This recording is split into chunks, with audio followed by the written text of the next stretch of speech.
Hello guys, പുറത്തൊക്കെ നല്ല മഴയാണ് കേട്ടാ. നല്ല മഴ പെയ്യാണ്. അപ്പം ഒരിലട ഉണ്ടാക്കാന്ന് വിചാരിച്ചു.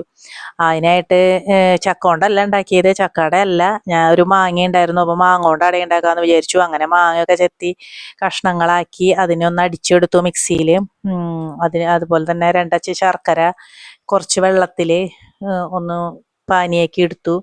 ശർക്കര പാനി ആക്കി എടുത്ത് മാറ്റി വെച്ചു. അതിന് ശേഷം ഒരു ബൗളിൽ ഒരു കപ്പ് ഒരു ഗ്ലാസ്, ഇങ്ങനെയുള്ള ഗ്ലാസ്സിൽ ഒരു ഗ്ലാസ് അരിപ്പൊടി എടുത്തു. അതിലേക്ക് കുറച്ച് നാളികേരം അതുപോലെ പാകത്തിന് ഉപ്പും ചേർത്ത് നല്ലോണം മിക്സ് ചെയ്ത് വെച്ചു കേട്ടോ.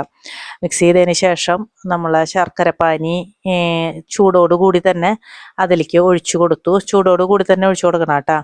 ഒഴിച്ചു കൊടുത്തു. അങ്ങനെ അതും നല്ലോണം മിക്സ് ചെയ്ത് കൊടുക്കുക.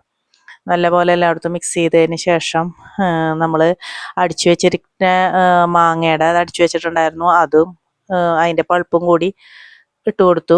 അതും നല്ലോണം മിക്സ് ചെയ്ത് കൊടുക്കുക. അപ്പോൾ മിക്സ് ചെയ്യുമ്പോൾ ഇത്തിരി വെള്ളം കൂടുതലായിരുന്നു, നനവ് കൂടുതലായിരുന്നു. അപ്പോൾ കുറച്ച് ഞാനൊരു 1/4 ഗ്ലാസ് ഗോതമ്പ് പൊടി ഇട്ടു. പിന്നെ ഇത് ചുക്കും ഏലയ്ക്കും പൊടിയും കൂടി ചേർത്ത് കൊടുത്തു. അതിനുശേഷം എല്ലാം കൂടി മിക്സ് ചെയ്തതിന് ശേഷം ഇലയിൽ കുറേശ്ശായിട്ട് ഇട്ട് നമ്മൾ മടക്കിയിട്ട് അതൊന്ന് പതുക്കെ പ്രസ് ചെയ്ത് കൊടുത്താൽ മതി. കൈ കൊണ്ട് പതുക്കെ പ്രസ് ചെയ്ത് കൊടുത്താൽ മതി, എല്ലായിടത്തും ആയിക്കോളും. അങ്ങനെ തന്നെ എല്ലാം ചെയ്തു. എൻ്റെ വീഡിയോ കാണുമ്പോൾ വീഡിയോ ഇഷ്ടമായി കഴിഞ്ഞാണെങ്കിൽ ലൈക്ക് ചെയ്യാനോ ഷെയർ ചെയ്യാനോ സബ്സ്ക്രൈബ് ചെയ്യാനോ ഒന്നും മറക്കരുത് കേട്ടോ. അപ്പോൾ ഇതെല്ലാതും ഇതേപോലെ തന്നെ എല്ലാതും അതുപോലെ പതുക്കെ പ്രസ് ചെയ്ത് ഇഡ്ഡലി ചെമ്പിൽ വെച്ചിട്ടാണ് അത് ആവി കയറ്റി എടുത്തത്. അപ്പോൾ അത് ആവി കയറ്റാനായിട്ട് വെച്ചു. അങ്ങനെ അടിപൊളി മാങ്ങാട തയ്യാറായി.